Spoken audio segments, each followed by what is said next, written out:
भागवतमृतम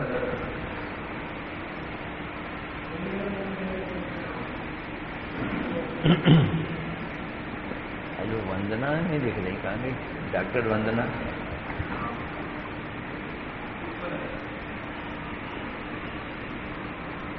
आइए पहले गुरुदेव को प्रणाम करें। नमो विष्णुपदाय राधिकाय प्रियात्मने श्रीमद् भक्ति वेदांत नारायण गोस्वामी इति नामने श्री कृष्ण लीला कथने सुदक्षम औदार्य माधुर्य गुणेश्च युक्तम वरम वरेण्यम पुरुषम महांतम नारायणम त्वाम शिष्या नमामि। इसके पश्चात सनातन गोस्वामी जी को प्रणाम करते हैं। वंदे अहम श्री गुरु श्री उत्पत्तमूलम श्री गुरुन् वैष्णवश्च श्री रूपम साग्र जातम सहगण रघुनाथन्वितं तम सजीवम्। श्री रूप सनातन भट्ट रघुनाथ श्री जीव गोपाल भट्ट दास रघुनाथ ऐसे गोसाई करी चरण बंधन जहाँ विघ्ननाश अभिष्ट पूर्ण।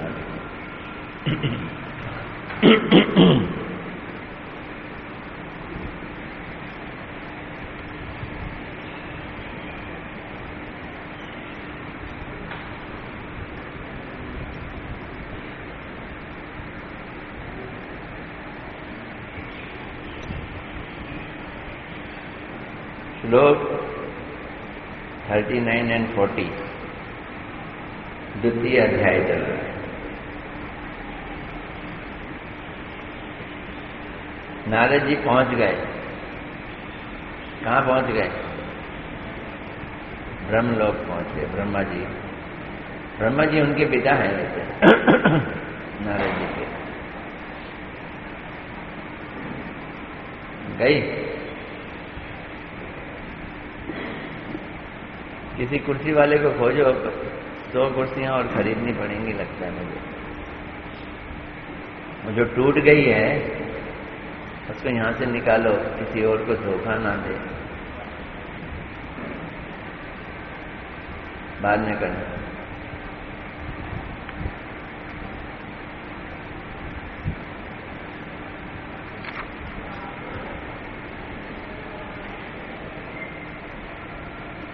तब वहां जाकर उन्होंने देखा कि परमेश्वर प्रसन्न होकर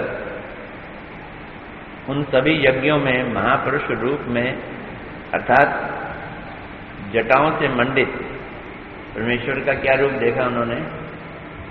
महापुरुष रूप में। या महापुरुष का मतलब भगवान है।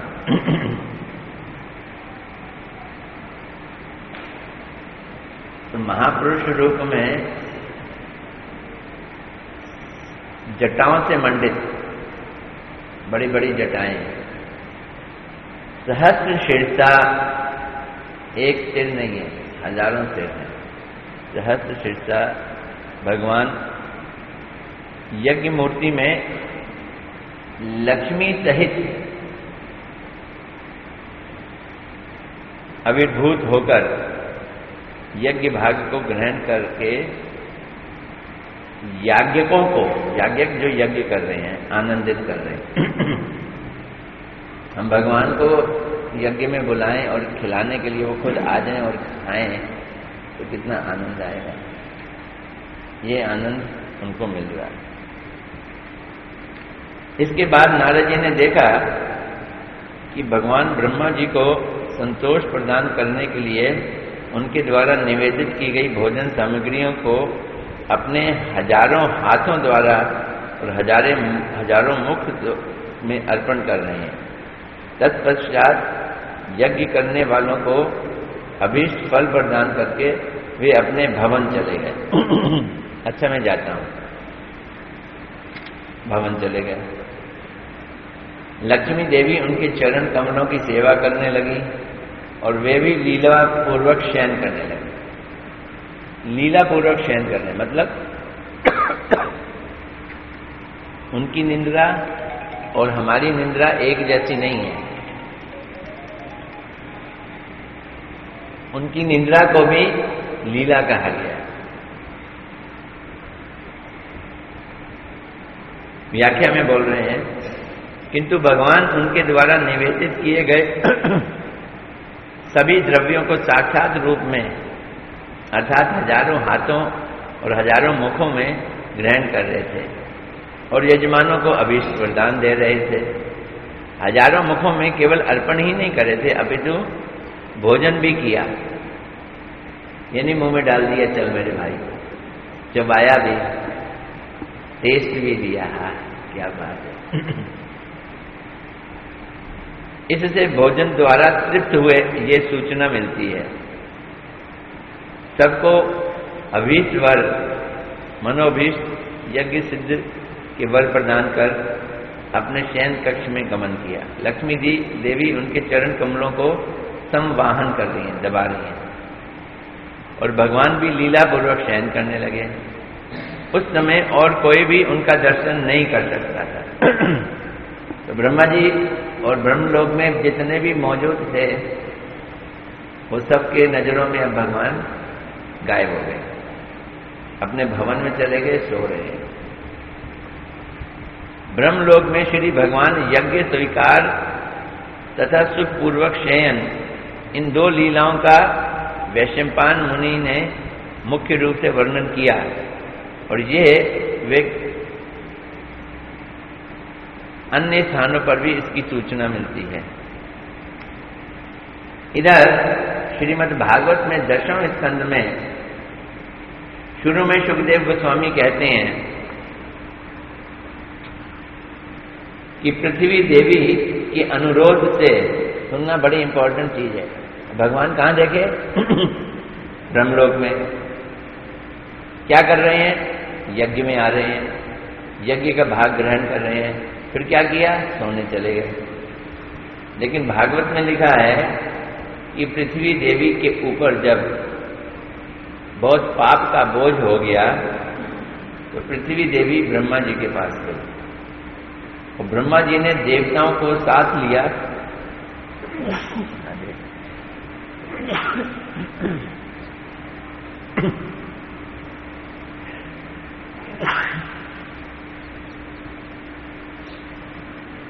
क्षीर सागर के तट पर जाकर भगवान केशव का स्तव किया। ये श्रीमद् भागवत के 10वें स्कंद में। तो ब्रह्मा जी के पास तो वहां पे वो हैं, भगवान वहां हैं, लेकिन ब्रह्मा जी पृथ्वी देवी और देवताओं को लेकर कहां चले गए? क्षीर सागर चले गए। तो ये एक कॉन्ट्राडिक्शन दिखाई दे रहा है। तो इसका बड़ा सुंदर जवाब दे रहे हैं कि इस समस्या का समाधान ये है कि कल्प भेद से ये घटना घटित हुई। यानी किसी एक कल्प में जब यज्ञ में भगवान महापुरुष के रूप में नहीं आते होंगे, उस समय ये लोग कहाँ गए? क्षीर सागर। कल्प भेद। अथवा भी ले लिया, अथवा उस समय भगवान ब्रह्मलोक में साक्षात प्रकट नहीं थे, थोड़ी देर के लिए कहीं चले गए। या सामंजस्य करना होगा कि भगवान जिस समय अपने कमरे में चले जाते हैं और सो जाते हैं, तब ब्रह्मलोक के लोगों के लिए वो अवेलेबल नहीं होते। प्रवेश करके जब वो सो जाते हैं, ब्रह्मांड के प्रति दृष्टि मूंदते हैं, तब उनको जगाना ठीक नहीं है। तो ऐसे समय में ब्रह्मा जी ने विचार किया कि यहाँ भगवान को जगाने की बजाय क्षीर सागर में जाकर उनकी स्तुति की जाए। ये वाले भगवान कौन है? सहस्त्र शीर्षा, गर्भोदक श्री विष्णु। अब गर्भोदक श्री विष्णु को तो सुला के कहाँ चले गए? क्षीरोदक श्री विष्णु उनके पास। अथवा यहाँ देखो कितने कितने वो दिए गए। पहला क्या दिया? पहला ये दिया कि कल्प भेद से हो सकता है। दूसरा दिया कि वो सो रहे थे इसलिए उन्हें जगाया नहीं, क्षीर सागर में चले गए। अथवा ब्रह्मा की धारणा ये भी हो सकती है कि जो मेरे लोक में स्थित भगवान हैं, महापुरुष, पृथ्वी का भार हरण करने के लिए प्रार्थना करने पर वो चले जाएंगे। कहाँ चले जाएंगे? पृथ्वी पे चले जाएंगे, वहां पे लीला करेंगे, मेरा धाम छोड़ देंगे। वो भूलोक में अवतीर्ण हो गए तब मेरा भ्रम लोक खाली हो जाएगा। इसलिए इन भगवान को नहीं छेड़ता मैं, कहीं वो मेरे को छोड़ के ना चले जाएं, इनको नहीं छेड़ता।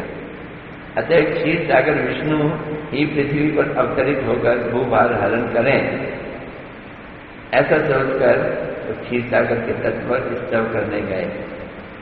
उसी समय स्वयं भगवान श्री कृष्ण मथुरा मंडल में अवतीर्ण होने पर श्री विष्णु भी उनमें मिल गए।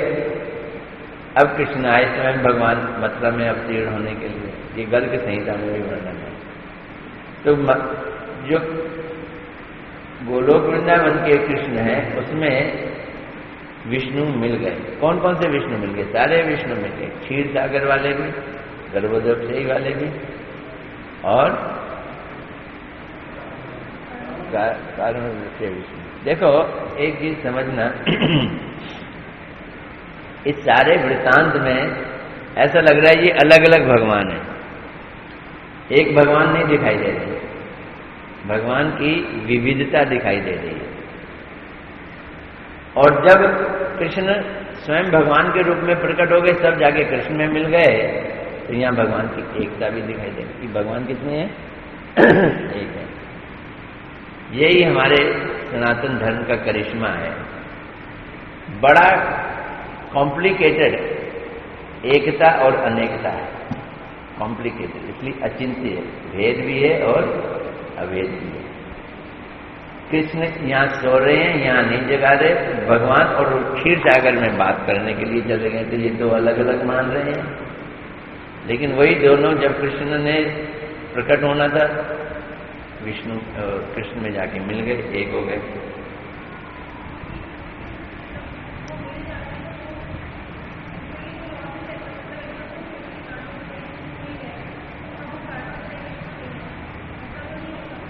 यहां दिखा रहे हैं कि कुछ देर के लिए गायब हो गए, नहीं है वहां पे। कारण विषय विष्णु और गर्भोदक विष्णु जैसे जैसे कृष्ण में मिले उस समय के लिए ब्रह्मा जी के लोक से वो चले गए। पर ये समय कितना था?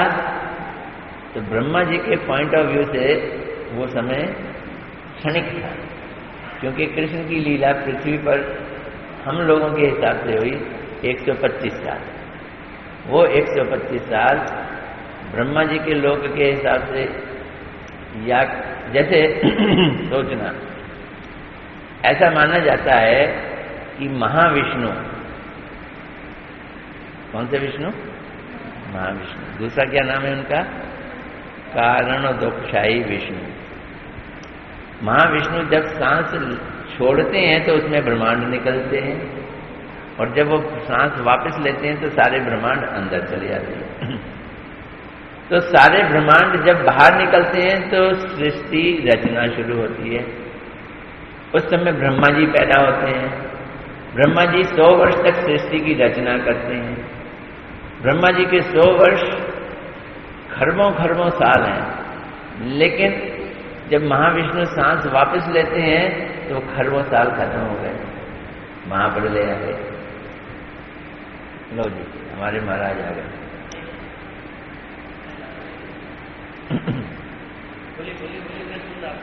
तो ब्रह्मा जी का अगर 100 साल इतना लंबा है, तो महाविष्णु का उनका 1 सेकंड कितना बड़ा होगा।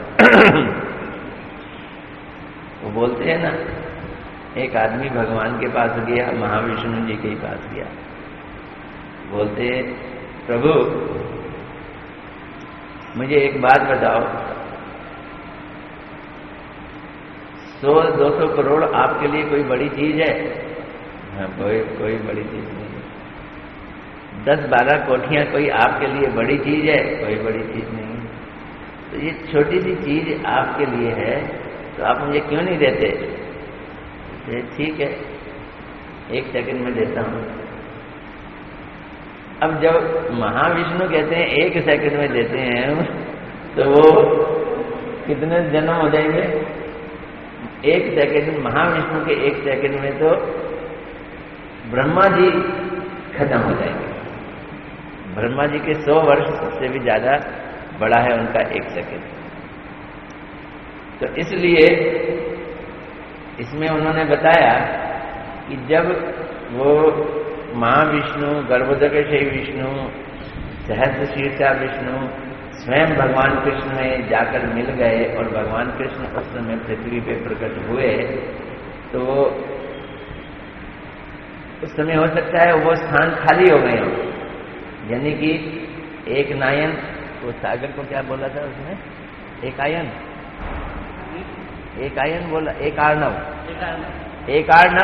में गर्भोदकशयी विष्णु लेटे हुए हैं और विरजा नदी में कारणोदकशयी विष्णु लेटे हुए हैं और श्वेत द्वीप में, क्षीर सागर के श्वेत द्वीप में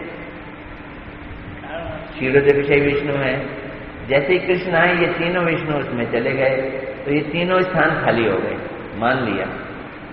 और कृष्ण ने पृथ्वी पर 125 साल मनुष्यों के 125 साल लीला की। तो इन विष्णु के लिए वो 125 साल कितने समय का टाइम था? 1 सेकंड का 100वां हिस्सा।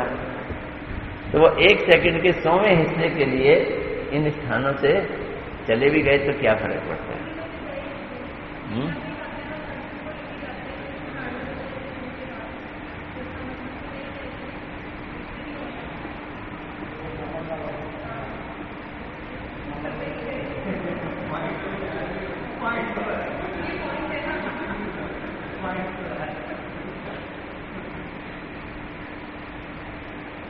बोलो।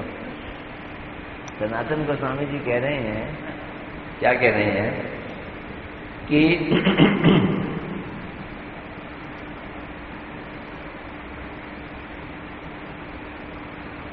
जब ब्रह्मा जी के पास पृथ्वी देवी आई, तो ब्रह्मा जी पृथ्वी देवी और सारे देवताओं को लेकर क्षीर सागर में प्रार्थना करने गए, जबकि उनके घर में ही बैठे हुए हैं भगवान। यज्ञ में आते हैं और वो भाग लेके जाते हैं अपना, उनको क्यों नहीं बोला? तो इसके 4 कारण बता रहे हैं।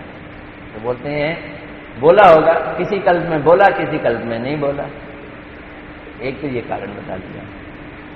दूसरा कारण ये बताया कि ब्रह्मा जी ने कहा कि अगर मैं अपने इन विष्णु को प्रार्थना करूंगा और ये पृथ्वी का भार हरण करने के लिए पृथ्वी पे चले गए, तो मेरा ब्रह्मलोक खाली कर देंगे, मैं भगवान से बिछुड़ जाऊंगा।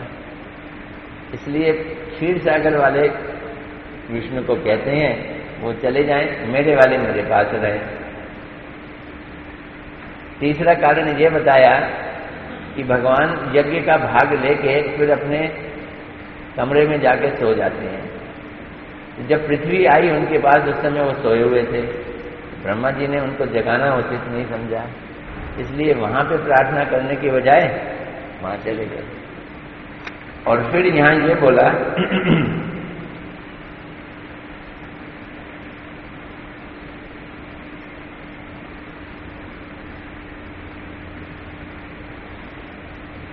उसी समय स्वयं भगवान श्री कृष्ण मथुरा मंडल में अवतीर्ण होने पर श्री विष्णु भी उनमें मिल गए। यहाँ पे कौन से विष्णु मिले ये नहीं बोला, ये व्याख्या में सनातन गोस्वामी जी बोल रहे हैं, श्री विष्णु जी भी उनमें मिल गए। इससे उनका अवतरण भी सिद्ध होता है। इस प्रकार उक्त विचारों का सब प्रकार से सामंजस्य हुआ कि विष्णु कृष्ण में मिल गए। तो मतलब क्या कि जब कृष्ण आए तो विष्णु भी अवतरित हुए। अब अगर विष्णु उसमें मिल गए तो महाविष्णु भी मिल गए, गर्भोदकशयी भी मिल गए, क्षीरोदकशयी भी मिल गए। वो स्थान खाली हो गए जहाँ पे वो हैं। यानी विरजा नदी पे अभी महाविष्णु नहीं रहे, गर्भोदकशयी विष्णु एक आर्णव में गर्भोदकशयी विष्णु नहीं रहे। और श्वेत द्वीप में, क्षीर सागर में क्षीरों के दक्षे विष्णु नहीं रहे। तीनों के तीनों कहाँ चले गए? स्वयं भगवान में मिल गए।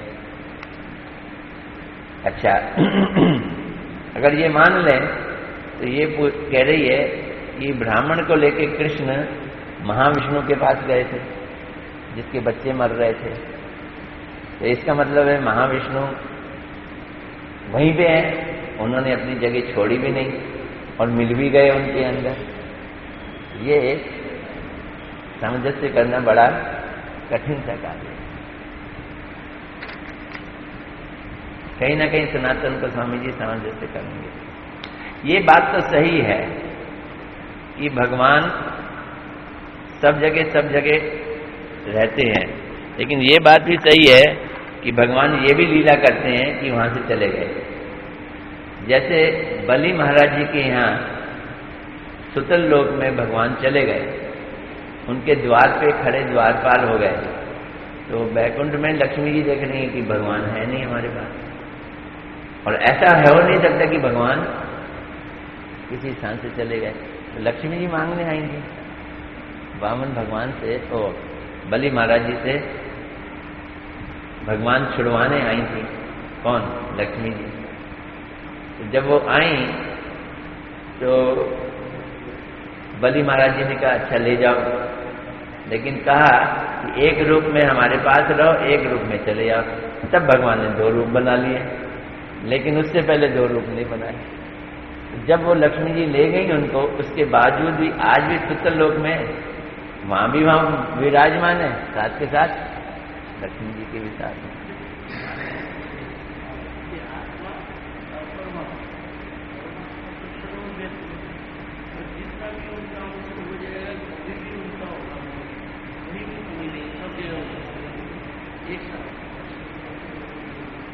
जैसे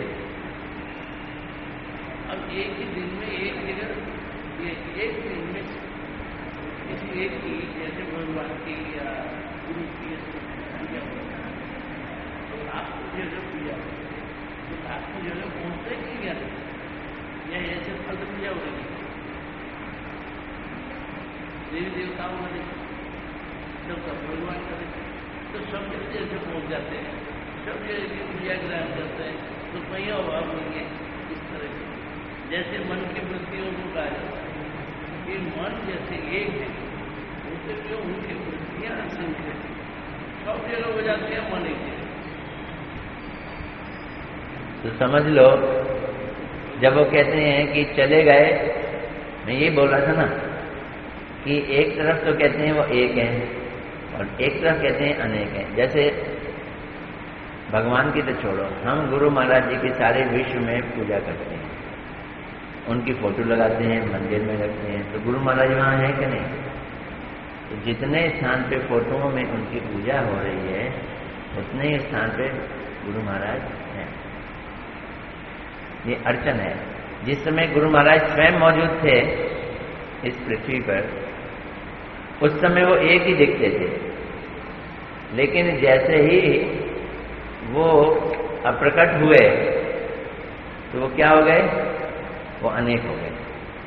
फिर उनकी ब्यूटी बढ़ गई, एक की जगह अनेक हो गए और उनका अर्चन पूजन शुरू हो जाता है, उनको भोग लगना शुरू हो जाता है। ये व्यापकता आ जाती है।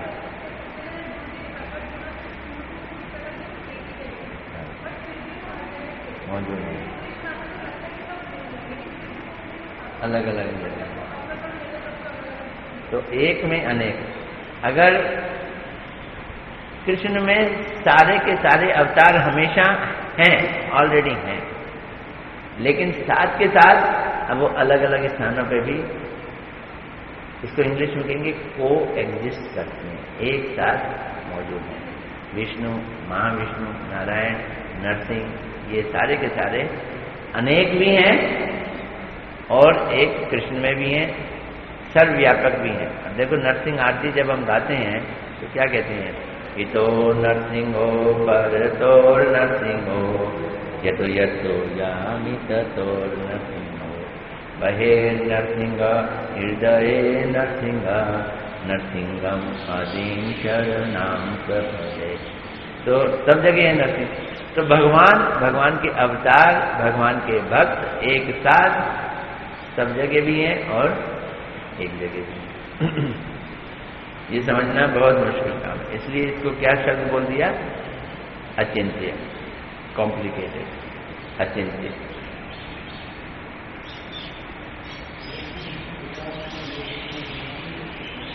तब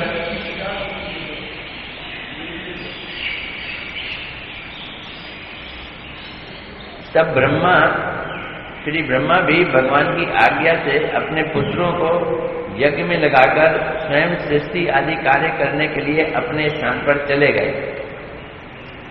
इसके अलावा ब्रह्मा जी के वहां बड़े पुत्र भी हैं, नारद जी भी पुत्र हैं। यज्ञ चल रहा था, यज्ञ से भगवान चले गए।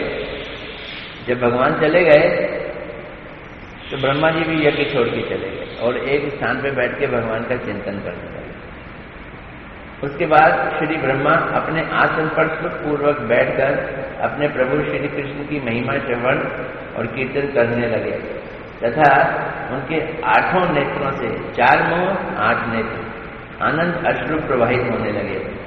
इस प्रकार अपने विचित्र परम ऐश्वर्यशाली सामग्रियों द्वारा परिवेशित अपने पिता श्री ब्रह्मा के सम्मुख जाकर नारद जी ने उन्हें दंडवत प्रणाम करते हुए कहा।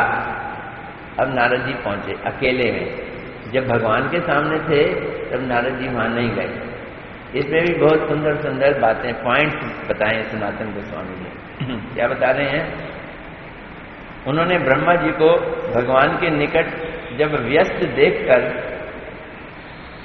देखा तो दूर रहे, अपनी अभिलाषा प्रकाशित नहीं की। बाद में मौका देखकर, अवसर देखकर उन्होंने फिर अपना प्रस्ताव रखा। यही पारमिष्ठ इत्यादि यहाँ श्लोकों में कहा है। जब ब्रह्मा अपने आसन पर सुखपूर्वक बैठ गए, एकांत में थे, तब नारद जी उनके सम्मुख जाकर दंडवत प्रणाम करने लगे। पहले नहीं किया, देख लिया पर प्रणाम नहीं किया। क्यों नहीं किया? क्योंकि उस समय ब्रह्मा जी के साथ में कौन थे? भगवान थे। तो यहाँ एक पॉइंट रेज किया। शास्त्र कहते हैं कि भगवान जब मौजूद हों तो दूसरे को प्रणाम नहीं करना चाहिए। भगवान के सामने किसी दूसरे को प्रणाम नहीं करना चाहिए। इसलिए उन्होंने ब्रह्मा जी को प्रणाम नहीं किया। और ये तो बड़ी गलत बात है। ब्रह्मा जी तो उनके गुरु भी हैं, पिता भी हैं। तो वो बोल रहे हैं हाँ ये भी बात सही है, तो उनको तो प्रणाम जाके करना चाहिए था।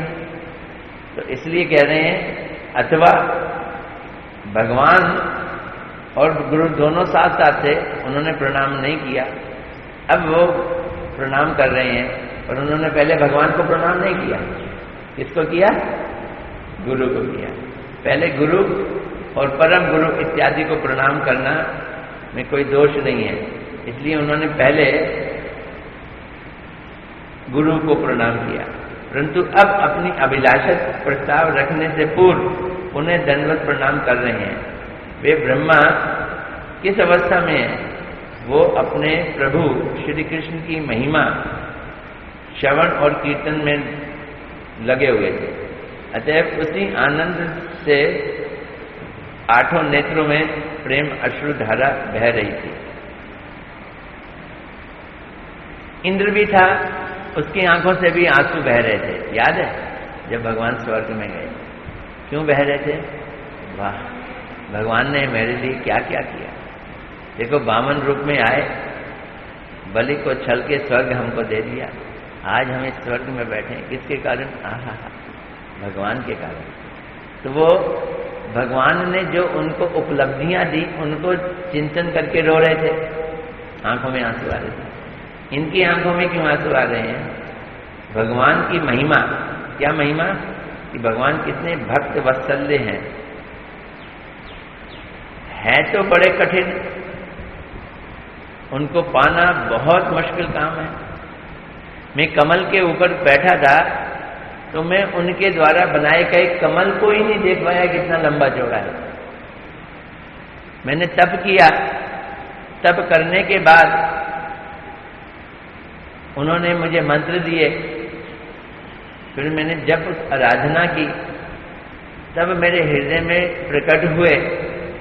तो मैंने प्रार्थना की कि हमेशा मेरे साथ रहो साक्षात। तो प्रार्थना मान ली, क्योंकि भगवान भक्त वत्सल्य हैं। कितने भक्त वत्सल्य, ये सोचकर उनकी आंखों से अश्रुधारा बह रही है। अब नारद जी ने कहा, आप निश्चित ही भगवान श्री कृष्ण के कृपा पात्र हैं, क्योंकि आप प्रजापतियों के भी पति हैं और सभी लोगों के पितामह हैं। आप अकेले ही इस 14 भवन को सृजन किए, पालन करे, संहार किए। आप ही इस ब्रह्मांड के ईश्वर हैं, स्वयंभू रूप में जाने जाते हैं। आपके चतुर्मुख से ही तो वेद प्रकट हुए। सभी पुराण आपकी सभा में मूर्तिमान खड़े रहते हैं, विराजमान है। पुराण हम तो ग्रंथ के रूप में देखते हैं, लेकिन पुराण मूर्ति के रूप में, पुरुष के रूप में आपके दरबार में हमेशा रहते हैं। और तो और बाकी शास्त्र समूह भी और धर्म आदि चतुर्वर्ग सभी आप तत्वों के जानने वाले हैं।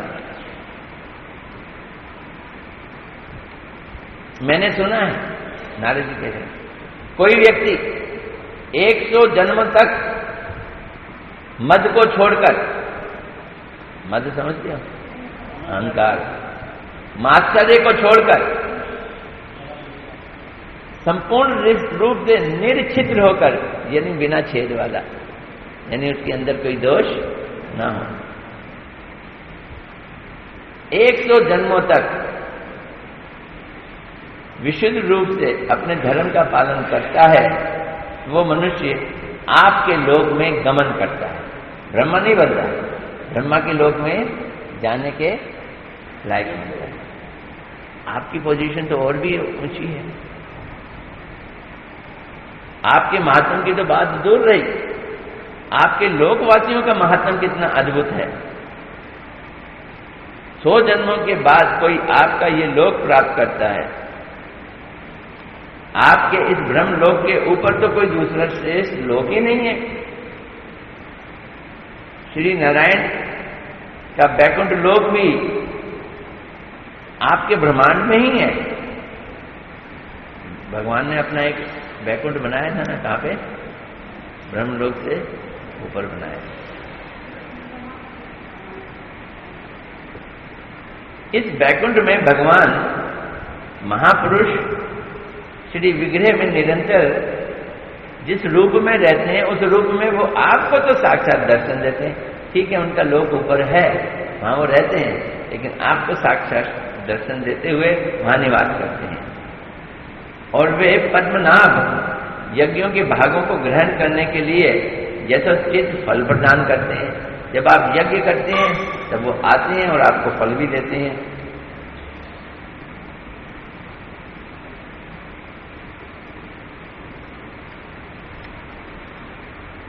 कल्प के प्रारंभ में आपके द्वारा कमल की नाल में प्रभु को चिरकाल तक खोजने पर भी जब आपको उनके दर्शन नहीं हुए, तब आपने बहुत सारी तपस्या की और अपने हृदय में क्षण भर के लिए उनके दर्शन भी किए। वो कह रहे हैं, तो यहां पे वो बतला रहे हैं, आप परम अर्थात महान है, अथवा प्रभु के दर्शन के लिए बहुत कष्ट स्वीकार करके भी, अर्थात कल्प के प्रारंभ में नाभिक कमल का अवलंबन करके एक कारणव वो जल जिस पे ऊपर भगवान लेटे हुए हैं, सो रहे हैं, उसे प्रलय जल भी कहा है। वहां पे निवास स्थान पर भी तत्व निर्धारण नहीं कर पाए, तो फिर उनके अस्तित्व ज्ञान की बात विषय क्या कहें। इस प्रकार कल्प के आरंभ में उनको ना पाकर बहुत समय बाद प्रचुर तपस्या द्वारा अपने हृदय में क्षण भर के दर्शन किए। तो भगवान महाविष्णु अपनी सांस को छोड़कर अनेक ब्रह्मांड पैदा करते हैं और वो ब्रह्मांड विरजा नदी में डुबू डुबू करके ऊपर नीचे हो रहे हैं। हर ब्रह्मांड में भगवान गर्भोदक्षय विष्णु के रूप में प्रवेश कर जाते हैं। देखते हैं ये तो सारा खालम खाली है, यहाँ तो मेरे कोई बैठने की कुर्सी भी नहीं है, सोने का कोई बंदोबस्त नहीं है। तो अपने शरीर से पसीना निकालते हैं और उस पसीने से आधा ब्रह्मांड पानी से भर देते हैं। उस पानी को क्या बोला? श्वेत जल। यही एक अर्णव है।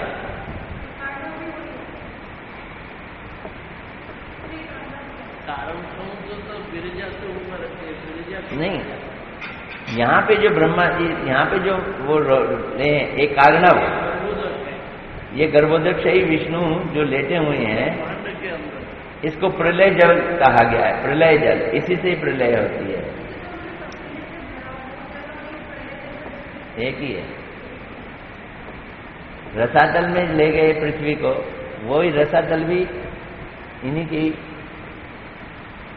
पसीने से निकला हुआ जल है। ये समुद्र जो है भगवान के पसीने से बना हुआ है ना?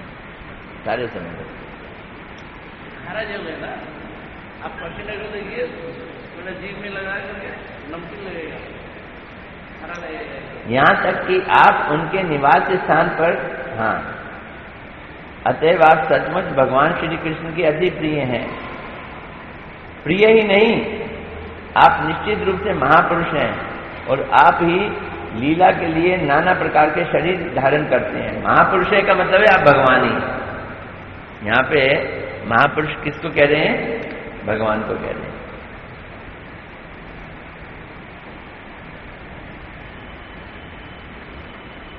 अतएव आप सचमुच में भगवान श्री कृष्ण के अति प्रिय पात्र हैं। अधिक क्या कहूं, आप ही हैं वो। ओहो, देखो कितने आश्चर्य की बात है। यदि कहो कि वे सहस्त्र शीर्षा महापुरुष तो शयन कर रहे हैं और उनके अनेक रूप भी वर्तमान हैं, किंतु मैं चतुर्मुख ब्रह्मा उनसे भिन्न हूं, इसलिए कह रहे हैं आप ही लीला के लिए अलग अलग रूप धारण कर रहे हैं आप ही भगवान, लेकिन सृष्टि की लीला करने के लिए आपने अलग रूप धारण कर लिया। जैसे गर्भोदक्षय विष्णु ने सृष्टि के लिए अलग रूप धारण किया। किससे अलग? महाविष्णु से। महाविष्णु से अलग रूप धारण किया। श्री परीक्षित जी ने कहा, इस प्रकार नारद जी ने स्वयं जो कुछ देखा तथा इंद्र द्वारा ब्रह्मा जी का जो महात्म सुना, उसका विस्तार पूर्वक बार बार उच्च स्वर में भक्ति युक्त होकर गायन करने लगे।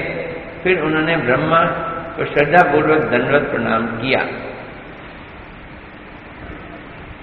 अब ब्रह्मा जी कुछ बोलने जा रहे हैं, उसको हम कर लेंगे।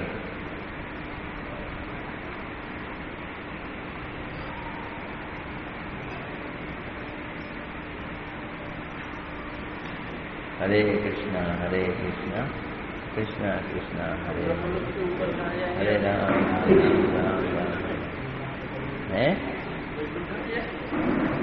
मेरे को याद आ रहा है कि ब्रह्मा जी उनको प्रहलाद जी के पास भेजते हैं और प्रहलाद जी उनको हनुमान जी के पास भेजते हैं। हनुमान जी उनको ये पांडवों को, ये क्या कहते हैं, ब्रह्मा जी शिव जी के पास भेजेंगे, शिव जी प्रहलाद जी के पास भेजेंगे। शिव जी का बीच में आता है। शिव जी को शिव तत्व में जाते हैं ऐसे। ब्रह्मा जी शिव जी के पास भेजेंगे। शिव जी का मुझे ध्यान नहीं है, पर वो प्रहलाद जी के पास जाएंगे। शिव जी प्रहलाद जी के पास भेजेंगे। प्रहलाद, हाँ, शिव जी प्रहलाद जी के पास है। शिव जी, ब्रह्मा जी शिव जी के पास भेजेंगे, शिव जी प्रहलाद जी के, हाँ, शंकरचंद जी का अर्चन करेंगे। वो प्रहलाद जी के पास भेजेंगे। प्रहलाद जी हनुमान जी के पास भेजेंगे। हनुमान जी जो है वो हस्तिनापुर में पांडवों के पास भेजेंगे। पांडव यादवों के पास भेजेंगे। यादव उद्धव के पास भेजेंगे। और उद्धव उस समय भगवान के द्वार पे थे, जिस समय भगवान सो रहे थे, उस समय नारद जी उस घर में पहुंच जाएंगे और वहां पे उद्धव जी और इनके संवाद में असलियत खुल के आएगी। ये है। एंड में ब्रज में ब्रज इसके बाद और वो उधर जी फिर गोपियों की महिमा है। प्रेमातुर है ना, वो प्रेमातुर भक्त है। राधा अष्टमी तक पड़ जाए। राधा अष्टमी तक हो जाएगा प्रभु जी का। नहीं, हमें तो